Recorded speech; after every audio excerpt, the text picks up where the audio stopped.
সুধী দর্শক মণ্ডলী, এটিএন বাংলার সাপ্তাহিক আইন বিষয়ক আলোচনা অনুষ্ঠান ল অ্যান্ড অর্ডারে আপনাদেরকে স্বাগত জানাচ্ছি। আপনাদের সাথে আছি ব্যারিস্টার এইচ.এম. সঞ্জিত সিদ্দিকী। আজকে আমাদের আলোচনার বিষয় শিশু ও অপরাধ। এই বিষয়টি নিয়ে আলোচনার জন্য আমাদের সাথে স্টুডিওতে রয়েছেন বাংলাদেশ সুপ্রিম কোর্টের আইনজীবী, বাংলাদেশের deputy attorney general barrister Abdullah Al Mahmud Bashar. Barrister Bashar, আপনাকে আমাদের অনুষ্ঠানে আমন্ত্রণ জানাচ্ছি। ধন্যবাদ। প্রথমেই আমি আপনার কাছে জানতে চাচ্ছি যে বিদ্যমান আইনে কত বছর পর্যন্ত একজন ব্যক্তিকে তার অপরাধ বিচারের ক্ষেত্রে শিশু হিসেবে গণ্য করা হয়ে থাকে? ধন্যবাদ আপনাকে। দেখেন, তার আগে আমি একটু বলে নিই, আমাদের দেশে প্রায় 6,30,00,000 শিশু আছে, যা আমাদের মোট জনসংখ্যার 45%।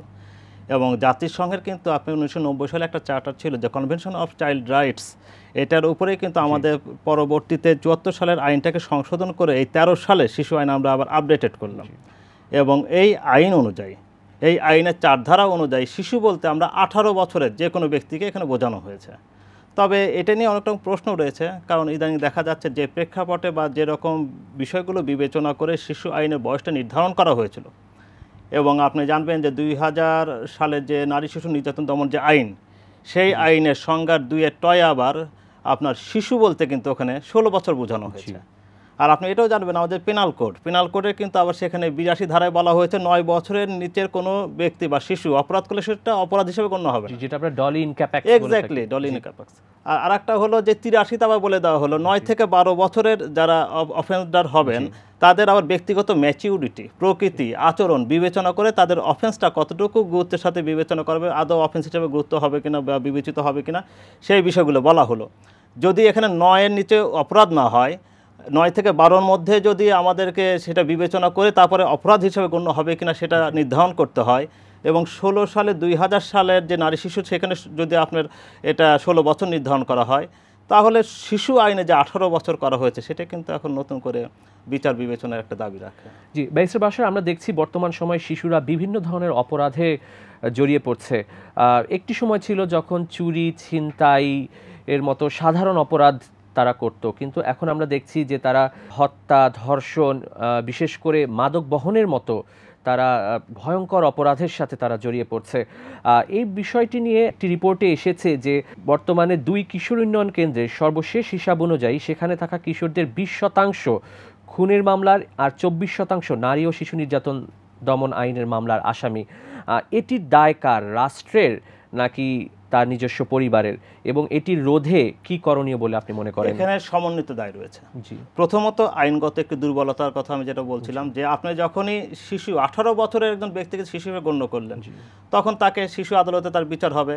এবং এই আইনের আপনার 29 এবং 52 ধারাতে তার জামিনের কিন্তু কথা বলে দেওয়া হয়েছে, তাকে জামিন দিতে হবে। আবার যখন যে বিচারিক প্রক্রিয়া হবে, সেখানে তাকে বিভিন্ন ধরনের সুযোগ সুবিধা, যেরকম প্রবেশন কর্মকর্তা থাকতে হবে বা তার আইনজীবী থাকতে হবে। এই যে এতগুলো সুযোগ সুবিধা আপনি দিচ্ছেন, কোনো একটা ঘটনা ঘটলো, যেরকম আপনার আদনানের ঘটনা উত্তরায় ঘটেছিল, এটা পরে কিন্তু আমরা জানলাম 17টা কিশোর গ্যাং শুধু উত্তরায় আছে। এবং সারা দেশে আপনি জানবেন বোধ হয় যে আপনার 100-র উপরে বাংলাদেশে রয়েছে। এবং আগে মনে করা হতো যে কিশোররা অপরাধে সম্পৃক্ত হচ্ছে শুধুমাত্র তাদের হিরোইজমটা দেখানোর জন্য, যে আমি কিছু করতে পারি। কিন্তু এখন দেখা যাচ্ছে না, তারা কিন্তু প্রফেশনাল বা আপনার স্বভাবগতভাবেই অপরাধী হয়ে উঠছে। আপনি যেটা বললেন, ধর্ষণ, হত্যা, আপনার মাদক মামলা, আপনার এমনকি অস্ত্র মামলা, তাদেরকে ইজি ক্যারিয়ার হিসেবে ব্যবহার করা হচ্ছে। অনেক সময় পলিটিক্যাল লিডাররা ব্যবহার করে থাকেন, সেটা তাদের পেশি শক্তি প্রদর্শন বা এলাকায় যে তাদের উপস্থিতি বাড়ানোর জন্য। আর বিশেষ করে এই যে মাদক এবং অস্ত্র যেটা বলছি আমরা, সেটা তাদের ইজি ক্যারিয়ার, মানে এদেরকে কেউ সাসপেক্ট করে না। আর একটা কিছু সুবিধা কি জানেন, যখন কোনো শিশু অপরাধ করে, প্রথমত তার জামিন হয়ে যাচ্ছে, আটকানো যাচ্ছে না। এমনকি তার যখন কনভিকশনের আপনি কথা বলবেন, শিশু হলেই কি আইনে জামিন দিতে হবে এরকম কোনো বাধ্যবাধকতা রয়েছে? এরকম আছে যে আপনি 29 ধারাতেই বলা আছে এবং 52তে আরও বলা আছে, যখন আপনি গ্রেফতার করতে যাবেন, প্রয়োজনে যদি আপনি মনে করেন যে এখন আর কি তাকে ছাড়া উচিত হবে না, সে রাখতে পারেন, তবে প্রবেশন কর্মকর্তা বা তার আইনজীবী অথবা তার অভিভাবকের কাছে কিন্তু তাকে ছাড়তে হবে। আটক রাখার বিধানটা কিন্তু এখানে ওইভাবে নাই, তাকে জামিন দেওয়ার বিষয় কিন্তু বারবার করে বলা হচ্ছে।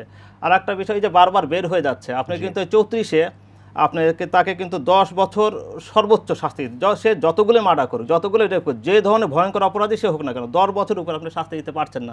সাধারণ অফেন্ডার হলে পারে তাকে আপনি যাবজ্জীবন বা মৃত্যুদণ্ড দেওয়ার সুযোগ ছিল, বা সশ্রম কারাদণ্ড, এখানে সশ্রম কারাদণ্ড আপনি দিতে পারবেন না, সর্বনিম্ন 3 থেকে 10। এই যে ধরেন আপনার ওই বারবার পুলিশ ধরছে, সে জামিন পেয়ে বের হয়ে আসছে, তাকে আপনি বেশি শাস্তি দিতে পারছেন না, ফলে ওই ব্যক্তিদেরকে তারা কিন্তু ইজি কেরিয়ার হিসেবে বা অফেন্ডার হিসেবে বারবার ব্যবহার করছে এবং তারা ব্যবহৃত হচ্ছে। ফলে এখন সময় এসেছে বিষয়গুলো বিবেচনা করা। আপনি বলে দায় কার, দায় এখানে আরও একটা বিষয় রয়েছে। 59 এই আইনের ধারা অনুযায়ী আপনার যে শিশু যে এইগুলো আপনার সংশোধনাগারগুলো আপনার করলাম বা কেন্দ্রগুলো করলাম, সেখানে কিন্তু যে পর্যবেক্ষণের জন্য এই আইনের 64 ধারায় কিন্তু মহাপরিচালককে দায়িত্ব দেওয়া হলো বা তার দায়িত্বপ্রাপ্ত যে ব্যক্তিরা তারা থাকবেন। এই যে খুলনায় ঘটনা ঘটলো, কিন্তু সংশোধনের বিষয়টি তো পরে আসছে, কিন্তু প্রথম যে বিষয়টি যে তারা কেন অপরাধে জড়িয়ে পড়ছে এবং তারা যে তাদের প্রবণতাটা, এটি কি রাষ্ট্র আগে থেকে তাদেরকে নিবারণ করার জন্য ব্যবস্থা গ্রহণ করতে পারতো না? না, এখানে কিন্তু একটা কালেক্টিভ রেসপন্সিবিলিটি আছে।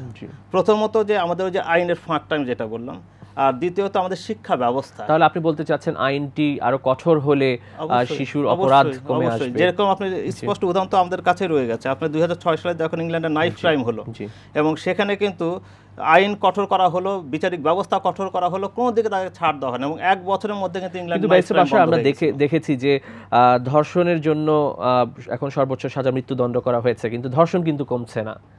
কাজেই আপনি যেটি বলছেন যে শিশু অপরাধীদের সাজা বৃদ্ধি করলেই শিশুদের অপরাধ করার প্রবণতা কমে আসবে, এটি আপনি জাস্টিফাই করতে পারবেন? আমি আপনাকে তাহলে আরো একটা উদাহরণ দেই। আমাদের যে এসেট যে নিক্ষেপের যে আইনটা ছিল, যখন আমরা মৃত্যুদণ্ড শুধু আইন পরিবর্তন না, যখন কয়েকজন কনভিকশন কার্যকর করলাম, তখন কিন্তু রাতারাতি কমে গেছিল। ঠিক একইভাবে ধর্ষণের যে আইনটা আমরা পরিবর্তন করেছি, সেটা কিন্তু এখন আমরা শাস্তি কার্যকর করতে পারছি না, কারণ মামলাগুলো ট্রায়াল অবস্থায় আছে। যখন শাস্তিগুলো কার্যকর শুরু হবে, একের পর এক ফাঁসি যখন দেওয়া শুরু হবে, তখন এমনি এটা সারা পৃথিবীতে টেস্টিং একটা কেস যে অবশ্যই শাস্তি কঠোর হলে সেখানে কিন্তু মানুষ অনেকটা নিয়ন্ত্রিত হয়ে ওঠে। ফলে আমরা আশাবাদী যে এই শিশু আইনটা পরিবর্তন করলে এই সুযোগ সুবিধাগুলো যখন আর থাকবে না, তখন কিন্তু অবশ্যই তারা শতবার চিন্তা করবে একটা অপরাধের সাথে নিজেদেরকে সম্পৃক্ত করা বা অপরাধে জড়ানোর। 2013 সালের শিশু আইনে অপরাধে অভিযুক্ত শিশুর বিচার প্রক্রিয়া সম্পর্কে কি বলা রয়েছে? হ্যাঁ, বিচার প্রক্রিয়ার ক্ষেত্রে এখানে কিন্তু যে আমাদের 16 ধারা, সেই 16 ধারা অনুযায়ী কিন্তু আপনার ট্রাইব্যুনাল এস্টাবলিশ করতে হবে। এখন এখানে কিন্তু আমাদের একটা প্রশ্ন রয়েছে, কতগুলো শিশু আদালত প্রতিষ্ঠার কথা বলা হয়েছে। সেই জন্য এখানে বলা হলো যে প্রত্যেক জেলায় যদি কোনো অ্যাডিশনাল ডিস্ট্রিক্ট জাজ থেকে থাকেন, উনি দায়িত্বে থাকবেন, আর না থাকলে ডিস্ট্রিক্ট জাজ থাকবেন। এবং এই যে বিশেষ করে এখন আমাদের নারী শিশু নির্যাতন দমন ট্রাইব্যুনালগুলো এই দায়িত্বটা পালন করে থাকছে। এবং যখনই একটা আদালতকে শিশু আদালত ঘোষণা করা হবে, সেক্ষেত্রে যে প্রবেশন কর্মকর্তা এই আইনের 6 ধারায় রয়েছে, তার সমস্ত ক্ষমতা ওনারা প্রয়োগ করতে পারবেন। এই যে আদালতে শিশুকে নিয়ে যাওয়া, নিয়ে আসা বা তার তত্ত্বাবধানে রাখা, এবং শিশু আদালতের যে ক্ষমতাটা আপনি সরাসরি যেটা বললেন, এই শিশু আদালতের এই ক্ষমতা হচ্ছে আপনার 19 ধারা অনুযায়ী শিশু আদালতের যে পরিবেশটা, এখানে আপনার কোনো সাংবাদিক ঢুকতে পারবে না বা বাইরে কেউ থাকবে না, বা যে শিশু যেহেতু বিচার কার্যক্রম হবে, ওখানে আমার যারা আইনজীবী যে পোশাক পরি, সে পোশাকও থাকবে না। বা এটাকে জাস্ট একটা ফ্যামিলিয়ার করে তোলা, বা শিশু যেন কোনোভাবে বুঝতে না পারে এটা কোনো ধরনের বিচ্ছিন্ন কোনো বা বিশেষ কোনো ধরনের বিচার ব্যবস্থা। খুব পারিবারিক বা স্বাভাবিকভাবে বিচার কার্যটা চলবে। তদন্তে যদি প্রমাণিত হয়, তদন্তের কথা বলছি, সেখানে দোষীপত্র বলা হয়েছে, চার্জশিট না, কিন্তু অভিযোগপত্র না, দোষীপত্র। ফলে এরকম কিছু টার্মস রয়েছে এবং এই পরিবেশটা এবং পোশাক এগুলো ক্ষেত্রে, বা এই যে ইনফরমেশনগুলো বাইরে যেন না যায়, একটা শিশু যেন তার যে এই অল্প বয়সে কোনো ভুলের কারণে যেন পরবর্তীতে যেন তার এই যে একটা চরিত্রে স্টিগমা বা কলঙ্ক বা কালিমা লেপন না হয়, এই বিষয়ে কিন্তু অনেক বিধিনিষেধ রয়ে গেছে এই আইন অনুযায়ী। অপরাধে অভিযুক্ত শিশুদের সংশোধনের জন্য দেশে 3টি কিশোর উন্নয়ন কেন্দ্র রয়েছে। এই কিশোর উন্নয়ন কেন্দ্রগুলো নিয়ে অনেক সমালোচনা হয়ে থাকে। বিশেষ করে অভিযোগ রয়েছে যে শিশুদেরকে শারীরিকভাবে নির্যাতন করা হয় বা পর্যাপ্ত খাবার বা চিকিৎসা সেবা প্রদান করা হয় না। আমরা সম্প্রতি কয়েকটি পলায়নের ঘটনা শুনেছি, বা যশোরে বিশেষ করে শিশু উন্নয়ন কেন্দ্রে 3 জন শিশুকে নির্যাতন করে হত্যা করা হয়েছে, এই অভিযোগও এসেছে। এই বিষয় নিয়ে আপনার মতামত জানতে চাচ্ছি, কারণ বিশেষ করে আপনি যদি শিশু অপরাধ তার প্রবণতা বন্ধ করতে চান, তাদেরকে কিন্তু সংশোধন করার একটি সুযোগ দিতে হবে, কিন্তু কিশোর উন্নয়ন কেন্দ্রে তারা তো সেই সংশোধনের সুযোগটা পাচ্ছে না। জি, দেখেন, এটার নামই হলো সংশোধনাগার। যদি কেউ কোনো ভুল করে থাকে, তাকে সংশোধনের সুযোগ দেয়, বা এই যে শিশু উন্নয়ন কেন্দ্র, এই যে এই টার্মসগুলোর মধ্যে তাদের কি কি দায়িত্ব রয়েছিল সেটা কিন্তু স্পষ্ট বোঝা যায়। এখন এটাকে যেরকম আমাদের এই আইনেই বলে দেওয়া হলো 59 ধারাতে যে এই ধরনের প্রতিষ্ঠানগুলো থাকবে, এস্টাবলিশ করতে হবে, ঠিক আছে। এবং শুধু ইস্টাবলিশড করলে না, সেখানে কি হচ্ছে সবচেয়ে গুরুত্বপূর্ণ বিষয় এখন যেটা সর্বশেষ খুন আপনি যে কথাগুলো বললেন, যে সেখানে তাদেরকে অমানবিকভাবে ব্যবহার করা, বিভিন্ন অপরাধের সাথে সম্পৃক্ত করা, বা শারীরিক ও মানসিকভাবে নির্যাতনের বিষয় চলে এসছে এখানে। তো এটা তদারক কে করবে? এই আইনের 64 ধারায় কিন্তু বলা ছিল যে মহাপরিচালক যিনি হবেন ওনারা কিন্তু তদন্ত করবেন বা তদারক করবেন, দেখবেন যদি কোনো ধরনের সেখানে কোনো ধরনের অনিয়ম বা অভিযোগ থেকে থাকে ওনারা সেটা তদন্ত করে ব্যবস্থা গ্রহণ করবেন। কোনোভাবেই শিশুদেরকে একটা অপরাধ করে তারা তো এই সংশোধনাগার গেল, সেখানে যে যেন এমন কোনো পরিবেশ না পায় যে তারা আরও দাগী আসামি বা অপরাধী হয়ে বের হয়ে আসে। যে সংশোধনের জন্য এই কারাগার বা এই ধরনের যে সংশোধনাগারের ব্যবস্থা করা হয়েছে, সেখানে আপনি সব ধরনের যে সাপোর্টিং যেগুলো লজিস্টিক সাপোর্ট লাগবে সবগুলো আপনার ব্যবস্থা করতে হবে, তদারক করতে হবে। সর্বশেষ এই রিপোর্টটাকে আপনি প্রকাশ করতে হবে ঊর্ধ্বতন কর্মকর্তা সহ। যদি কোনো ঘটনা ঘটে, যে সর্বশেষ যে একটা মার্ডার হলো, সেখানে কি ছিল এটা কিন্তু পরে প্রকাশিত হয় না, শুধু আমরা ঘটনা জানলাম, কিন্তু ব্যবস্থা যারা যারা দোষী দায়ী ব্যক্তি তাদের বিরুদ্ধে আপনি কী ব্যবস্থা নিলেন, এবং তাদেরকে সাধারণ দেশের প্রচলিত আইন এবং উপযুক্ত আদালতে সাধারণ নাগরিকের মধ্যে তাদের ব্যবস্থা করতে হবে, তাদের বিরুদ্ধে মামলা দায়ের করতে হবে, তখনই আপনি এই জিনিসগুলো বন্ধ করতে পারবেন। শিশুরা যেহেতু ভালনারেবল, তাদের তো ওইভাবে ওখানে অভিভাবক থাকে না, বা অনেক সময় দেখে দরিদ্র পরিবার থেকে আসে। আমাদের মূল বক্তব্য, একটা ছোট অপরাধের জন্য, তার অল্প বয়সে তারা তো ভালো বোঝে না, এই একটা ভুলের কারণে সে যেন কোনোভাবেই বড় অপরাধী না হয়ে যায়, তাকে সংশোধন করে দেশের সাধারণ নাগরিকদের সাথে যেন সুষ্ঠু স্বাভাবিক পরিবেশ পাই, সুন্দরভাবে বেড়ে উঠতে পারে। আমাদের কিন্তু শিশু নীতি 2011 সালে সেটাও কিন্তু বারবার বলা হয়েছে, রাষ্ট্র কখন কীভাবে তাদের এই পরিচর্যা বা এই যে শিক্ষা ব্যবস্থা, তাদের এমনকি শিশু শ্রমে যেন তাদের সম্পৃক্ত, এগুলো সব কিছু কিন্তু বলা আছে। অপরাধে অভিযুক্ত কোনো শিশুর যদি দোষী সাব্যস্ত হয়ে থাকেন, বিদ্যমান আইন অনুযায়ী তার সর্বোচ্চ সাজা হতে পারে 10 বছর, যেটি আপনি বলছিলেন যে এটি অপর্যাপ্ত। বিশেষ করে আমরা দেখেছি বরগুনার রিফাত শরীফ হত্যাকাণ্ডে যারা শিশু আসামিরা ছিল তাদের বিষয়ে আদালত বলেছিলেন যে এই জঘন্য হত্যাকাণ্ডের জন্য 10 বছরের সাজা পর্যাপ্ত নয়। আপনি কি মনে করেন যে আমাদের আইন সংশোধন করার সময় এসেছে এখন? জি, আমি আগেও বলেছি, একদম আমি এটাই মনে করি যে শিশু হিসাবে যে আমরা যদি কাউকে আর কি ট্রিট করতে যাই বা তাকে সংজ্ঞায় ফেলতে যাই, 14 বছরের উপরে হওয়াটা ঠিক হবে না। জি, কারণ হচ্ছে আমাদের দেশের প্রথমত যে আমি যেটা বললাম 9 থেকে 12 বছর, কিন্তু ইউরোপে আছে 14 বছর। কেন জানেন? কারণ আমাদের দেশে গ্রীষ্মপ্রধান দেশ হওয়ার কারণে আমাদের ম্যাচুরিটি বেশি হয়। এখন যেহেতু আমাদের ইন্টারনেটের একটা যুগ চলে এসছে, অবারিত তথ্য প্রবাহ বা মানুষের সাথে কীভাবে অপরাধ সংগঠন করে সেগুলো জানা যাচ্ছে, বোঝা যাচ্ছে, মানুষ মানে আরও ফ্রেন্ড সার্কেল এরকম একটা গ্যাং তৈরি হচ্ছে, ফলে আমাদের 14 বছর হলে সেটা নিয়ন্ত্রণের মধ্যে রাখা সম্ভব হবে, এবং তারা কোনো অপরাধ করলে তাদের শিশু হিসাবে যতগুলো সুযোগ সুবিধা এবং যেভাবে আদালতের নির্দেশনা সব মানা কিন্তু তখন আরও সহজ হবে। কিন্তু যখন দেখা যাচ্ছে যে আপনি সাধারণ একটা ঘটনা আপনি প্রতিবাদ করতে যান কিশোর গ্যাংয়ের বিরুদ্ধে, আপনি নিজেও কিন্তু আঘাতপ্রাপ্ত হবেন এবং আপনাকে তারা আক্রমণ করবে, ফলে মানুষের মধ্যে কিন্তু একটা এই কিশোর গ্যাংয়ের ভয়ভীতির সৃষ্টি হয়েছে। শুধু অপরাধ করছে তা না, যে একটা ধর্ষণ করছে তা না, আপনি এই ধর্ষণের প্রতিবাদ করে, খুনের প্রতিবাদ করতে যান, চাঁদাবাজির প্রতিবাদ করতে যান, আপনাকেও তারা কিন্তু আক্রমণ করছে, ফলে মানুষের মধ্যে একটা সামাজিক অস্থিরতা এবং ভীতির সৃষ্টি হয়েছে।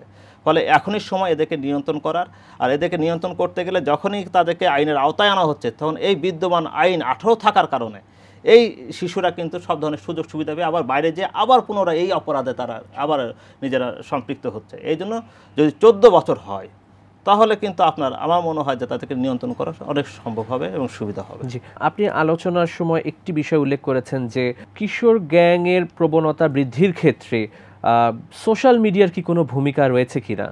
না, আপনি সোশ্যাল মিডিয়ায় টিকটক বা বিভিন্ন ধরনের যে ফেসবুক গ্রুপ করে তারা কিশোর গ্যাং পরিচালনা হচ্ছে কিনা, এটা রয়েছে। আমাদের দেশে হয়েছে কি আসলে যে ফেসবুক বা এক্ষেত্রে কি তাদেরকে শিশুদেরকে ফেসবুক থেকে আপনি বাড়িত করার সুযোগ রয়েছে? না না না, আপনি আসলে অবারিত ইন্টারনেটের যুগে, আগে যেরকম আমরা টেলিভিশনকে বা কম্পিউটার যখন বাংলাদেশে প্রথম ইন্ট্রোডিউস করা বলা হলো যে হয় ধর্ম চলে যাবে বা সমাজে অস্থির একটা সৃষ্টি হবে, আসলে কিছু না। এখন কম্পিউটার ছাড়া আপনি একদিনও কোনো কাজই করতে পারবেন না।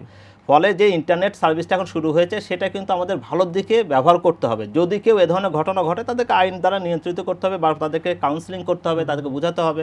এই ইন্টারনেট দ্বারা, কারণ আমরা দেখছি বর্তমান করোনা পরিস্থিতিতে সমগ্র শিক্ষা ব্যবস্থায় কিন্তু অনলাইন ভিত্তিক হয়ে গেছে। বিশেষ করে ই-কমার্স, আপনি প্রায় 6000 করে কোটি টাকার উপরে ই কমার্স হয়েছে বাংলাদেশে এই অল্প সময়ে।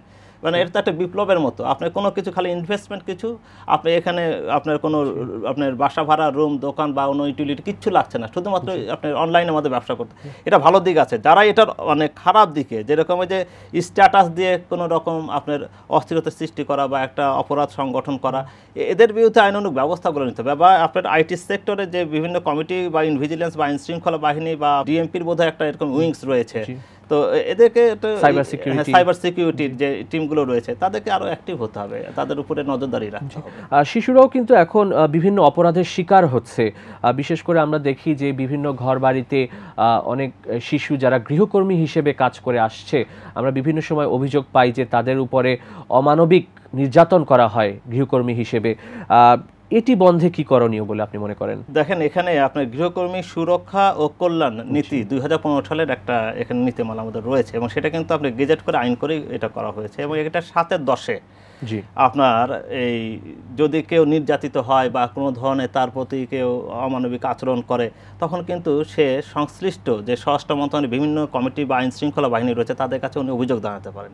এছাড়াও এটারই আপনার 9 ধারাতে আর কি বলে দেওয়া হলো যে সিটি কর্পোরেশন তার নিজস্ব যে দপ্তর থাকবে সেটা, আর যদি তার বাইরে হয়, সিটি কর্পোরেশন বাইরে হয়, সেখানে আপনার জেলা প্রশাসক এবং উপজেলা হলে নির্বাহী কর্মকর্তা, এমনকি যে আপনার যে সমাজসেবা বিষয়ক যে কর্মকর্তা বা নারী বিষয়ক কর্মকর্তা, ওনারা কিন্তু এটা সব সময় মনিটরিংয়ে রাখবেন, আবারও বলছি পর্যবেক্ষণে রাখবেন। শুধু অভিযোগ না, তারা কিন্তু নজরদারির মধ্যে রাখবেন যেন কোনো জায়গায় কোনো গৃহকর্মী বা শিশুকর্মী তারা যেন নির্যাতনের শিকার না হন, এবং সঙ্গে সঙ্গে তারা যদি এ ধরনের ঘটনা ঘটে তাদের বিরুদ্ধে আইন শৃঙ্খলা বাহিনীর কাছে ওনারা যাবেন। এবং প্রচলিত যে আমাদের নারী শিশু নির্যাতন দমন যে আইন রয়েছে বা আমাদের শিশু আইন রয়েছে, এর যে 70 ধারা রয়েছে, এখানে কিন্তু আপনার 5 বছরের কারাদণ্ড এবং আপনার 1 লক্ষ টাকা জরিমানার বিধান রয়েছে, এই আইনগুলো রয়েছে, সেই আইনে কিন্তু মামলা দায়ের করা যাবে। ফলে আমরা যেটা মনে করি যে গৃহকর্মী এদের কোনো সুরক্ষায় কোনো ধরনের আইন নাই, নিয়ম নাই, নীতি নাই, তা না, কিন্তু সুনির্দিষ্ট নীতিমালা এবং আইন রয়েছে, এবং এর ব্যবস্থা গ্রহণ করলে একদিকে প্রতিকারও পাওয়া যাবে, অন্যদিকে তারা সুরক্ষার সাথে সাথে যারা নির্যাতন করবেন তাদেরকে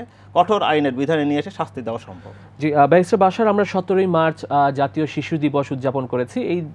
এই দিনটি আমাদের জন্য বিশেষ করে তাৎপর্যময় ছিল, কারণ আমাদের জাতীয় জনক বঙ্গবন্ধু শেখ মুজিবুর রহমানের জন্ম শতবার্ষিকী আমরা উদযাপন করেছি। তাছাড়াও আমরা 26শে মার্চ আমরা উদযাপন করতে যাচ্ছি আমাদের স্বাধীনতার সুবর্ণ জয়ন্তী। এই স্বাধীনতার 50 বছরে আমরা কি আমাদের শিশুদের জন্য, প্রত্যেক শিশুর জন্য কি একটি নিরাপদ সমাজ ব্যবস্থা করতে সক্ষম হয়েছি?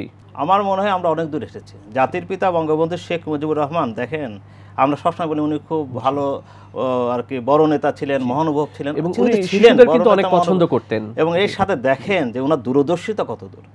আপনার এই যে সারা দেশে প্রশাসনিক, আমি ওগুলো বিষয় নাই গেলাম, আইনের বিষয়ে আসে, আপনার সুপ্রিম কোর্ট প্রতিষ্ঠা থেকে শুরু করে এই শিশু আইন, আপনি জানেন জাতিসংঘে আমি বলেছি কিন্তু চার্টার হয়েছে 90 সালে, আর জাতির পিতা 74 সালে শিশু অ্যাক্ট করে গেছেন, চাইল্ড অ্যাক্ট করে। তাহলে শিশুদের প্রতি উনার যে উনি নিজের জন্মদিনকে শিশু দিবস হিসেবে ঘোষণাও করে গেছিলেন। শিশুদের প্রায়োরিটি ছিল তার কাছে সবচেয়ে বেশি। আজকে আমরা চাইল্ড লেবারের কথা বলছি, ওনার সময় কিন্তু এই পর্যায়ে কিন্তু চাইল্ড লেবার ছিল না। এমনকি আমাদের বর্তমানে যে মাননীয় প্রধানমন্ত্রী জননেত্রী শেখ হাসিনা, উনি কিন্তু এই যে শিশু যে জন্মের যে মৃত্যুর হার, জন্মকালীন যে মৃত্যুর হার, সেটা কি সারা পৃথিবীর মধ্যে সবচেয়ে বেশি কমিয়ে আনতে সক্ষম হয়েছেন, এবং ওনাকে কিন্তু 2010 সালে মিলেনিয়াম অ্যাওয়ার্ড দেওয়া হয়েছে এই শিশু মৃত্যুর যে হারটা কমানোর জন্য।